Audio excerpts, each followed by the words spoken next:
Hello guys, good morning and welcome back to my channel सुप्रभातम। दोस्तों, channel पर वापस लौटने के लिए आप सभी का हार्दिक स्वागत, हार्दिक अभिनंदन। हम आपको यह सूचना देना चाहते हैं कि अब सेब सीजन लगभग क्लोजिंग पर आ गया है।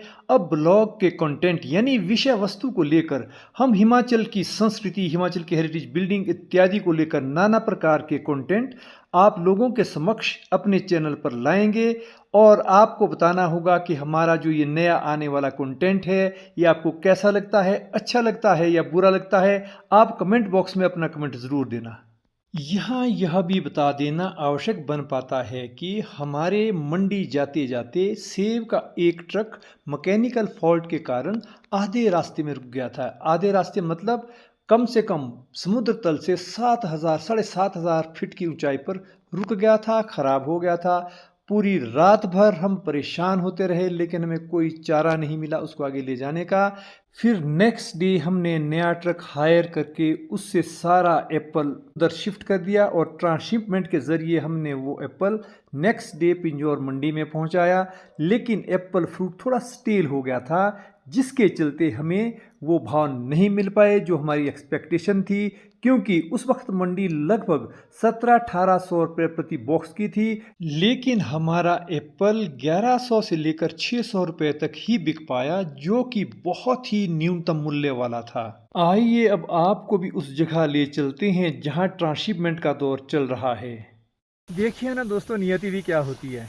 हम ऊपर वाले को बार बार दोष देते हैं, आज बारिश है, नदियां नाले उफान पर है।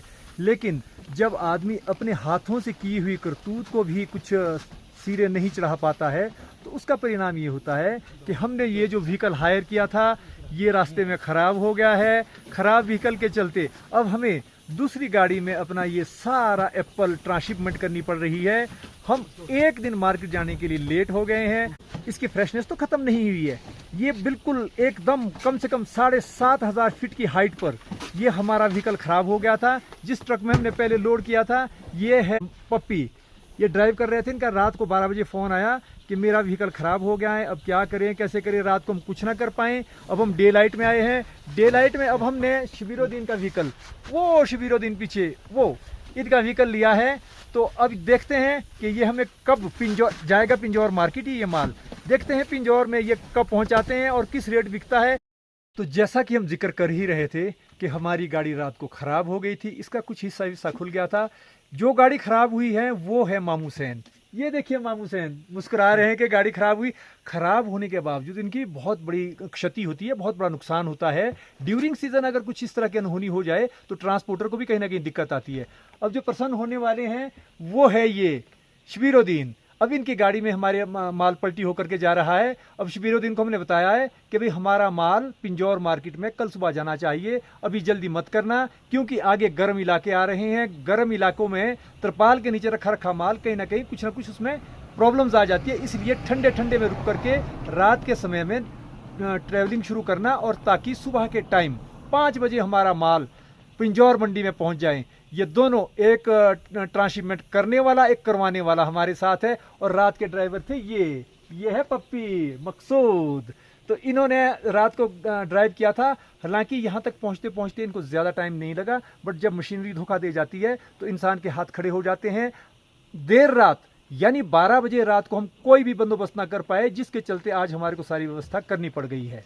एप्पल मार्केट यानी एप्पल सीजन से बाहर निकलकर अब हम आपको ले जाना चाहते हैं हिमाचल की सांस्कृतिक विरासत की ओर, हिमाचल की हेरिटेज बिल्डिंग्स की ओर, हिमाचल प्रदेश में नाना प्रकार के प्राकृतिक सौंदर्य की ओर, जहां प्रकृति के मुंह बोलते चित्र देखने को मिलते हैं।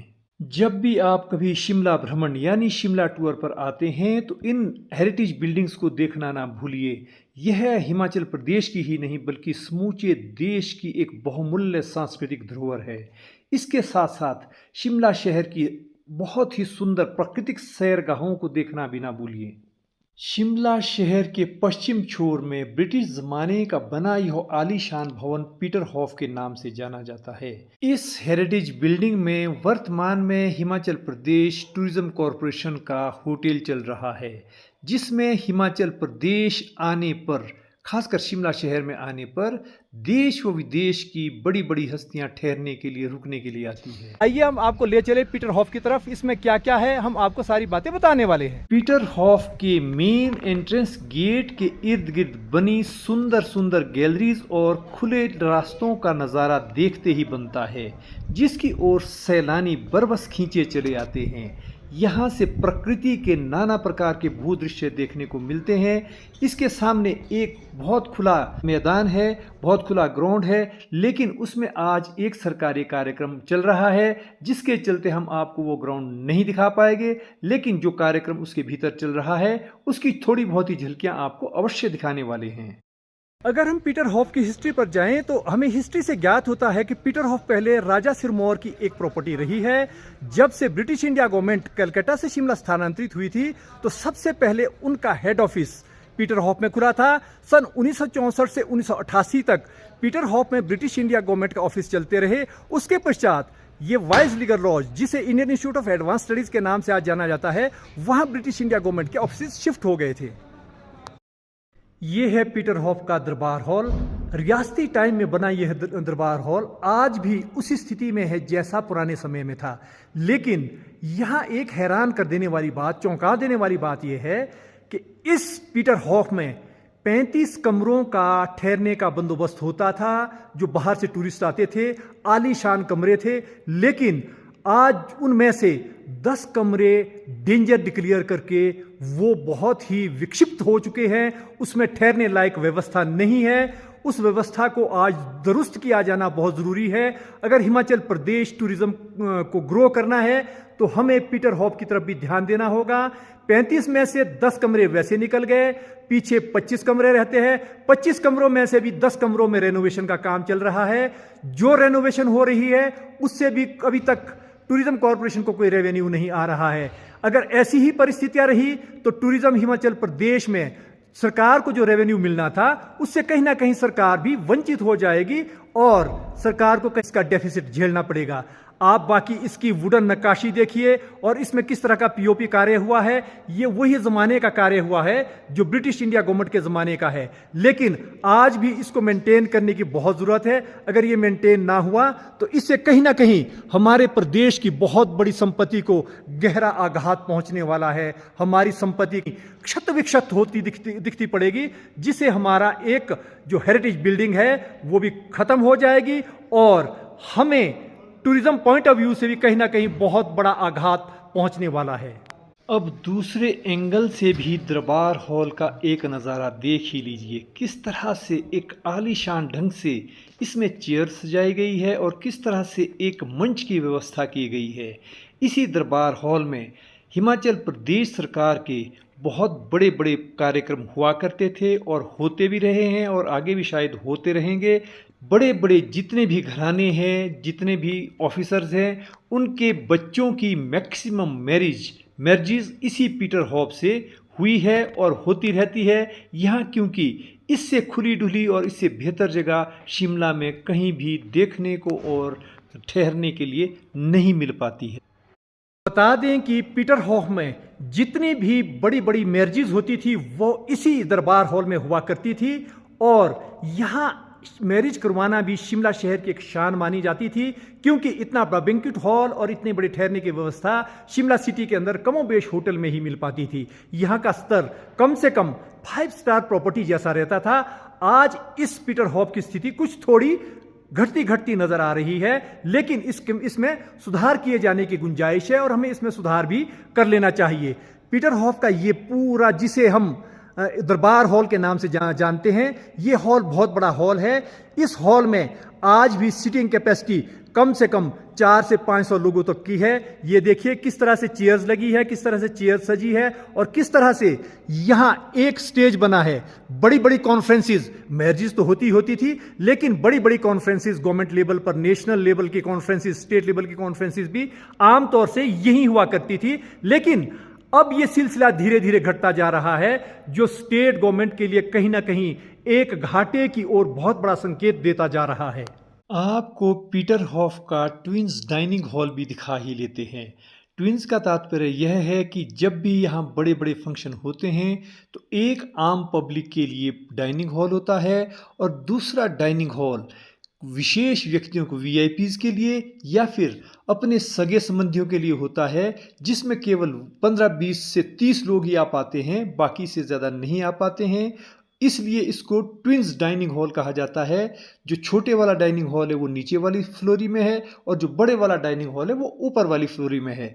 अब आप डाइनिंग हॉल में जो क्रॉकरी रखी है इसमें देखिए हिमाचली वेशभूषा के चिन्ह अंकित किए गए हैं, यानी हिमाचली शॉल जो होती है उसकी पट्टियां सभी प्लेट्स और कप्स पर आपको देखने के लिए मिलेगी।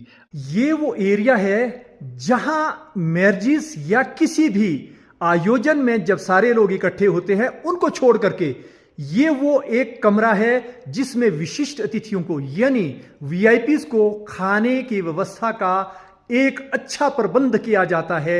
ये वो एरिया है, इसमें केवल उन्हें ही अनुमति होती है जो उस समारोह के मुख्य अतिथि होते हैं। उस मतलब किसी भी समारोह के मुख्य अतिथि होते हैं, मुख्य अतिथियों को ही इस छोटे से रूम में, छोटे से डाइनिंग हॉल में खाने की व्यवस्था का बंदोबस्त किया जाता है। ये वही हाल है जहां किसी भी मैरिज या किसी भी सेलिब्रेशन के आम अतिथियों के लिए भोजन परोसा जाता है। अब इसके अलावा यहाँ किस किस तरह की व्यवस्था होती है वो भी हम बता चुके हैं। ये बैंक्वेट हॉल के साथ भोजन के लिए डाइनिंग रूम है आम पब्लिक के लिए। ये बुफेस इधर भी सज चुके हैं और इधर शायद वेजिटेरियन और उधर नॉन वेजिटेरियन, यानी वेजिटेरियन और नॉन वेजिटेरियन के लिए दो अलग अलग कंपार्टमेंट्स हैं। एक तरफ से वेजिटेरियन भोजन लेते हैं, दूसरी तरफ से नॉन वेजिटेरियन भोजन लेते हैं। लेकिन यहाँ जो भी फेस्टिवल, जो भी इवेंट होता है, यहाँ आम पब्लिक के लिए भोजन की व्यवस्था इस प्रकार से की जाती है। और ये प्लेट्स हैं और फिर बुफे लगे हैं अलग अलग, और ये आम पब्लिक के लिए एक डाइनिंग रूम है। और जो फंक्शन के, जो इवेंट के मुख्य अतिथि होते हैं, चीफ गेस्ट होते हैं, उनके लिए हमने आपको अलग से एक छोटा सा डाइनिंग हॉल दिखाया है। उसकी व्यवस्था कुछ और ढंग से होती है, उसमें हालांकि भोजन और डिशेस उसी तरह की रहती है, लेकिन उनके लिए अलग ट्रीटमेंट दिया जाता है, उनके लिए एक अलग हॉल है। पीटरहॉफ में भी ज्यादातर टीक वुड का प्रयोग हुआ है। ये शीशम की लकड़ियां यहाँ सीढ़ियों से लेकर दरवाजों तक, अलमीरा तक सभी में शीशम की लकड़ी का प्रयोग किया गया है। हालांकि यहाँ देवदार की भी बहुत अच्छी लकड़ी उपलब्ध होती है जो फर्नीचर वगैरह के लिए बहुत ही बेहतर रहती है, लेकिन यहाँ शीशम की लकड़ी का ज्यादा से ज्यादा प्रयोग किया गया है। आप ये देखिए, ये जो स्टेयर्स हैं, ये सारी स्टेयर्स का ढांचा शीशम की लकड़ियों का बना है और इन्हीं लकड़ियों की वजह से इस भवन में टेम्परेचर एक बराबर सा टेम्परेचर बना रहता है। ठंडी का भी ज्यादा एहसास नहीं होता है, जिसके चलते यहाँ आने वाले हर एक पर्यटक बहुत सुकून सा महसूस करते हैं। इस रमणीय भवन की आलीशान सीढ़ियों में जिस तरह से शीशम की लकड़ियों का उपयोग किया गया है, आइए एक बार आपको फिर से दिखाते हैं कि शीशम की लकड़ियां किस तरह से सज पाई है यहाँ की स्टेयर्स में। इन स्टेयर्स में शीशम की लकड़ी का प्रयोग इस तरह से किया गया है जैसे कोई किलानुमा आकृति का कोई बहुत बड़ा किला हो। ऐसी अनुभूति स्टेयर्स को देखने से सहज ही हो जाती है। एड़ी से लेकर चोटी तक जिस तरह से इसके पाए सजाए गए हैं वो देखने लायक है। किसी का भी मन इसको देख करके प्रफुल्लित हो उठता है। आइए ना पीटरहॉफ के सामने वाले खुले मैदान को भी देख ही लीजिए, जिसका कि हम बार बार जिक्र कर रहे थे। ये वही खुला मैदान है जहां आज एक सरकारी फंक्शन हो रहा है। इसकी साज सज्जा भी आप देख लीजिए किस तरह से सजाया गया है और सजावट के लिए कितने सारे पुख्ता इंतज़ाम किए गए हैं। इन इंतज़ामों के चलते मैदान फिर भी कुछ खाली शेष रह जाता है, जिसके चलते इस मैदान की भरपाई करना बहुत मुश्किल हो जाता है। ये देखिए इस मैदान से भूदृश्य कैसे सुंदर दिख पड़ते हैं। यही यहाँ की एक विशेषता है कि ये शिमला के हिल टॉप पर होने के कारण ये प्रॉपर्टी बहुत ही सुंदर और बहुत ही आकर्षक दिख पाती है। सैलानी यहाँ के लिए बार बार हट करके आते हैं, यहाँ ठहरने के लिए, यहाँ रुकने के लिए। प्रकृति का यहाँ से अद्भुत नज़ारे देखने को मिलते हैं। पीटरहॉफ के दक्षिण छोर की तलहटी पर बनाया गया एक चिड़ियाघर पीटरहॉफ के सौंदर्य के लिए चार चांद लगा देता है। यहाँ से लगभग 10 मीटर नीचे उतरने पर हमें एक आलीशान चिड़ियाघर देखने को मिलता है। जिसमें हिमाचल प्रदेश के नाना प्रकार के पक्षी देखने को मिलते हैं। यह पक्षी विहार हिमाचल का एक इकलौता ऐसा पक्षी विहार है जो किसी भी होटल या किसी भी प्रॉपर्टी के नज़दीक बना है। यहाँ तरह तरह के पक्षी, मोनाल से लेकर मुर्गे, जंगली मुर्गों से लेकर हर तरह के पक्षी देखने को मिलते हैं। आइए आपको इस पक्षी विहार में ले चलते हैं और आपको दिखाते हैं कि हिमाचल के इस पक्षी विहार में किस किस तरह के पक्षी देखने को मिलते हैं। हिमाचल प्रदेश में पाई जाने वाली पक्षियों की इन प्रजातियों को देखने के लिए न केवल पीटर हॉफ के गेस्ट ही आते हैं, बल्कि हिमाचल प्रदेश की राजधानी शिमला यानी पहाड़ों की रानी शिमला में आने वाला हर टूरिस्ट इस चिड़ियाघर को देखे बगैर नहीं जाता है। यहाँ दो तरह की बातें हमें देखने को मिलती है। एक तो हमें यहाँ हिमाचल प्रदेश के पक्षियों के बारे में कंप्लीट नॉलेज मिलता है। दूसरे, हमें शिमला से यहाँ तक पहुँचे, या शिमला मतलब माल रोड से यहाँ तक पहुँचने के लिए एकदम पैरेलल वॉक पड़ता है, जिससे हमें थकान भी महसूस नहीं होती है और सैर की सैर हो जाती है। अगर हम पैदल पथ यात्रा पर इस पक्षी विहार तक पहुंचने की कोशिश करते हैं तो हमें नाना प्रकार के नैनाविराम भूदृश्य यानी लैंडस्केप्स को देखने का मौका मिलता है, जिसे हमें इस धरती पर पहुंचकर प्रकृति के नज़दीक होने का एहसास होता है। और वही नैनाभिराम भूदृश्य तथा देवदार के घने जंगल हमें प्रकृति के सामीप्य का पूरा पूरा एहसास दिलाते हैं। और इसका स्वास्थ्य की दृष्टि से भी बहुत ज़्यादा फ़ायदा है कि हमें यहाँ की स्वच्छ और ताज़ा आबो हवा महसूस करने को मिलती है। उसका हमें एक अनुभव करने को मिलता है जो हमारे स्वास्थ्य के लिए, हमारे जीवन के लिए बहुत लाभप्रद होती है।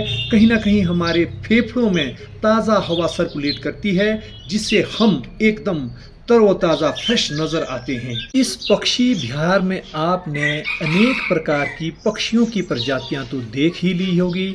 यहाँ संभवतः 6, 7, 8 किस्म के पक्षी देखने को मिलते हैं जो हिमाचल प्रदेश के मूल पक्षी है।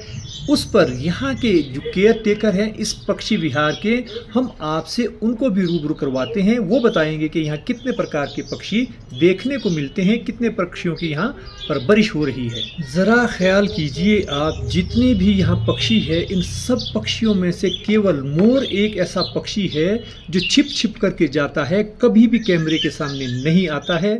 Indian institute of advance studies और पीटर हॉफ के बिल्कुल मिड पॉइंट पर है हिमालयन बर्ड्स पार्क। ये शिमला का एक बहुत ही अच्छा बर्ड पार्क है। यहाँ हिमाचल प्रदेश के अनेक प्रकार के पक्षी देखने को मिलते हैं, जिसमें हिमालय का जो एक राज्य पक्षी है मोनाल, वो भी देखने को मिलता है। मोर यहाँ है, और वो आपने क्या बताया था कृष्णचंद जी, जो गिनी फॉल, वो गर्म इलाकों में होने वाला पक्षी है, वो भी यहाँ देखने को मिलता है। ये कृष्णचंद जी है, ये फॉरेस्ट डिपार्टमेंट की तरफ से यहाँ इन पक्षियों के केयर टेकर हैं, इनकी दिन रात देख रेख करते हैं। अब कृष्ण जी आप बताएं कि यहाँ कौन कौन से पक्षियों की प्रजातियाँ हैं इस हिमालयन बर्ड पार्क में। सर हमारे पास 8 प्रकार की प्रजातियां हैं, जिसमें रेड जंगल फॉल है, रेड जंगल फॉल, रेड जंगल मुर्गा, जिसको मुर्गा कहते हैं ना, जंगली मुर्गा, रेड जंगल फॉल। हाँ जी, हाँ जी। कलीज है। कलीज क्या है? जो ये ब्लैक कलर का है ना सर जी, हाँ हाँ ये हाँ, वाला कलीज है। हाँ, ये मुर्गे की एक प्रजाति है। हाँ बिल्कुल, हाँ जी। एक किस्म से जंगली मुर्गा टाइप है ये भी। अच्छा जी। और मुनाल है सर, मुनाल है जो हमारा राज्य पक्षी भी है। जी जी। मोर भी है, मोरनी भी है। और ये सफेद इंडियन गूज, जिनको बतख कहते हैं। देखिए ना, एक हिल ट्रैक में बतख की लाइफ कैसी है, बिना पानी के बतख जी रहा है। ये भी एक मतलब अलग किस्म का एक्सपीरियंस है, खासकर पक्षियों के लिए। हाँ, ये दोनों जगह रह लेता है सर। पानी में भी हमने टैंक बना रखा है इनके लिए, पानी के लिए भी टैंक बना है। टैंक ये देखिए ना जो भरा है, ये बतखों के लिए टैंक बना है। जी जी। और ये जो बिना पानी के फिर इधर वाला एरिया में आ जाते हैं, जो सूखे वाला एरिया है। ये बतख यहाँ बहुत ही अजीब किस्म का वातावरण में रहने वाले एक अलग किस्म के पक्षियों की प्रजाति है। जी। वहाँ पे सर ये चीड़ पिजेंट है हमारा, ये चीड़ पिजेंट है। जेंट बोले तो चीड़ पिजेंट। हाँ हाँ, चैट पिजेंट। पिजेंट मीन्स कबूतर। ये कबूतर है, पिजेंट है, जो पहाड़ों में कबूतर होते हैं, उनकी एक प्रजाति है, सुधरी हुई उन्नत किस्म की प्रजाति है। ये जो व्हाइट वाला दिख रहा है सर, ये सिल्वर है, सिल्वर पिजेंट। हाँ, सिल्वर पीजेंट जो नीचे व्हाइट वाला देख रहे हैं, ये सिल्वर पीजेंट मतलब है कबूतरों की प्रजातियां, लेकिन तरह तरह के कबूतर, 8 तरह के पक्षियों की यहाँ प्रजातियां बताई गई है जो कि आपने देख ली हैं। शिमला शहर के साथ सटे इस गुमनाम पक्षी विहार की दूरी माल रोड से कुल मिलाकर 4 से 5 किलोमीटर के बीच है। यहाँ तक पहुँच पाना बहुत मुश्किल नहीं है, बल्कि बहुत आसान है। पैदल चलने वाले पर्यटक पैदल भी आ सकते हैं, और जो टूरिस्ट पैदल नहीं आ सकते हैं वे अपने वाहन से या फिर यहाँ HRTC ने लोकल टैक्सीज चलाई है उसके द्वारा भी यहाँ तक पहुँच सकते हैं। यहाँ पहुँचने के 2 फायदे हैं। आप एक Indian institute of advance studies के लिए भी जा सकते हैं, और उसके अपोजिट साइड में ही यह चिड़ियाघर पड़ता है, और इस चिड़ियाघर को भी आप देख करके जा सकते हैं। अगर आप पीटरहॉफ में ठहरना चाहते हैं, पीटरहॉफ बिल्कुल इसकी बगल में है, तो आप पीटरहॉफ में भी ठहर सकते हैं। स्टेट टाइम के बने इस ऐतिहासिक भवन को लेकर तैयार किया गया कंटेंट आपको कैसा लगा, कमेंट बॉक्स में अपनी राय लिख लेना। और अगर आपको यह ब्लॉग अच्छा लगा हो तो वीडियो को लाइक करना और इसे शेयर भी कर लेना। जिन लोगों ने अभी तक चैनल को सब्सक्राइब नहीं किया है वो भी चैनल को सब्सक्राइब कर लेना। अगले ब्लॉग में आपसे शीघ्र ही मुलाकात होने वाली है। तब तक स्वस्थ रहिए, मस्त रहिए। जय हिंद।